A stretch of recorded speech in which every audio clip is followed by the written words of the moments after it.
বুবু শ্বশুর বাড়ি থেকে আইব, 7 দিন বুবুরে দেখি না। কি ব্যাপার, আমাকে বাড়িতে এত মানুষ কেন? তোর বুবু আর না ফয়সালের ধোকা দিছে, বিয়া করার পর 7 দিন পর ওর তালাক দিছে। মা তুমি কি কও? তালাক দিছে মানে? সে না আমার বুবুরে ভালোবাসতো? সব মিছা কথা। ফয়সালের বাপ দাদারা 7 দিনের বেশি বউ রাখতো না। ফয়সালের 7 দিনের বিয়ার শখ জনমের মতো মিটাইয়া দিমু। আমি ওরে নিজে বিয়া কইরা বুঝামু কিভাবে 7 দিনের সংসার 7 জনমের হইতে হয়। ফয়সাল আমার একমাত্র পোলা, জন্মের পর থেকে ওর কোনো স্বাদ আমি অপূর্ণ রাখি নাই।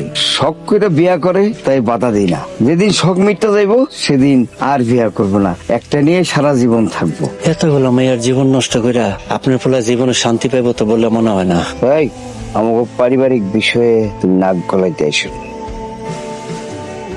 ও ফয়সাল, এই বউ কি টিকবো না 7 দিনের মেহমান? দাদি তুমি এটা কেমন কথা কইলা কত?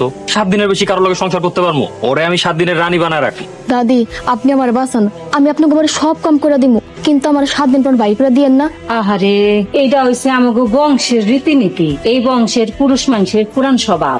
আমি হইলাম তোমার দাদা শ্বশুরের 9 নাম্বার বউ।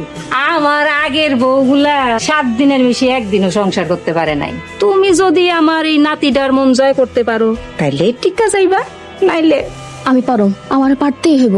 আমি ওনার লগে সংসার করতে চাই। শুনছস ফয়সাল, এইবার মনে হয় তোর একটা বাইন্দাই ফেলাইবো। দেখি এই ঘোড়া কত দূর দৌড়াইতে পারে।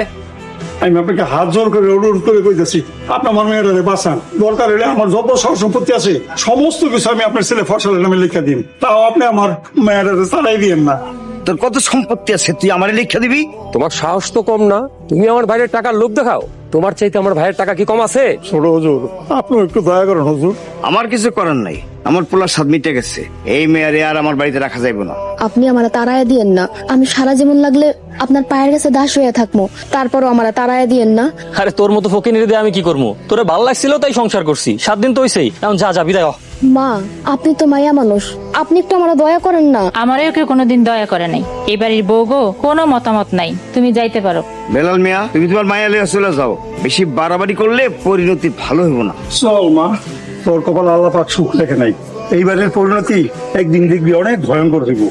এরা যতগুলি মাইয়ার জীবন নষ্ট করছে, এগো অভিশাপে এরা একদিন ধ্বংস হইয়া যাইব।